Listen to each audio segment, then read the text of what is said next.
আচ্ছা, তাহলে আমাদের বিহেভিয়ার কি জিনিস? বিহেভিয়ার হচ্ছে আর হলো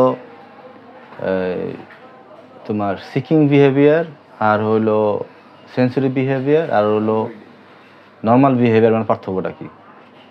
ধরো একটা বাচ্চা একটা জিনিস কাজ করাচ্ছ, ধরো কলমের থেকে বললো যে বাবু তুমি কলম থেকে খুলে আবার লাগাও, কলম থেকে লাগাও, লাগাইতে লাগাইতে তুমি একটা পর্যায়ে অন্য একটা রুগী দেখতে গেলা বা সরে গেলা, সঙ্গে সঙ্গে বাচ্চা দেখা গেলো লাইফ নিয়ে খবর তাকাইতেছে, বিড়বিড় করতেছে, অন্য মজা করতে চলে গেল। ঠিক আছে, আবার দেখা গেল যে একটা কিছু নিয়ে অন্য কোনো কাজে সে তার নিজের ভুবনে চলে গেল। এটা হলো সেন্সরি বিহেভিয়ার বা সিকিং বিহেভিয়ার। মুহূর্তের মধ্যেই তার প্রতিনিয়ত সে তার নিজের জায়গায় চলে যাবে। আর নর্মাল বিহেভিয়ারটা কি জিনিস? বিহেভিয়ারের প্রবলেমগুলো কোনটা কীরকম হবে? যেমন হঠাৎ করবে কোনো চাওয়ার ক্ষেত্রে করবে। ধরো একটা বাচ্চা বলতেছে যে আমি, ধরো এখন বাচ্চারা চাচ্ছে কথার কথা, ধরো এখন সে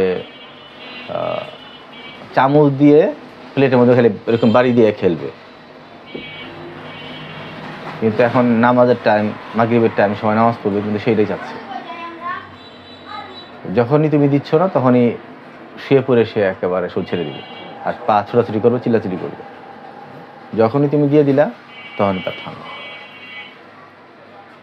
এই যে তার চাওয়াটা যখন পূর্ণ হয়ে যাবে তখনই তার চাওয়া পাওয়া, তার ওই রাখান্না থেমে গেল, তার জিতটা থেমে গেল। এটা হচ্ছে বিহেভিয়ার প্রবলেম। আর সিকিং বিহেভিয়ার বা সেন্সরি বিহেভিয়ার বা এইগুলো সমস্যা কোনটা? এটা স্বয়ংক্রিয়ভাবে হবে, চাওয়া পাওয়ার সাথে কোনো পার্থক্য থাকবে না। এই দুইটা আমরা খুব ভালো করে মনে রাখবো। এই দুইটা দিয়েই কিন্তু আমরা আমাদের পরবর্তী ট্রিটমেন্টে যাব। যদি বিহেভিয়ার প্রবলেম হয় তাহলে চিকিৎসা একরকম, আর যদি সেন্সরি বিহেভিয়ার হয় তাহলে প্রবলেম চিকিৎসা আরেক রকম। ঠিক আছে? আচ্ছা, এবার বাচ্চারা টোতে ভর দিয়ে যে হাঁটে, তাই না? এখানে এইটার চিকিৎসা আমরা অনেক ভালো করে আমরা করতে পারি বা পারবো।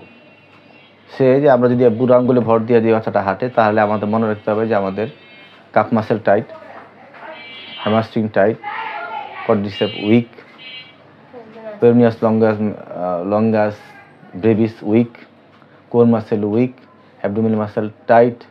ঠিক আছে, ব্যাক মাসেল টাইট, ওদিকে থোরাকোলাম্বোসাস মাসেল, তারপর cervical, trapezius, latissimus dorsi, এগুলো টাইট।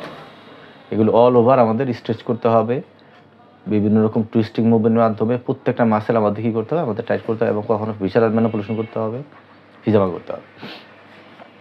আর কাপ মাসেল স্ট্রেচ করতে হবে, গ্যাস্ট্রোটমি স্ট্রেচ করতে হবে।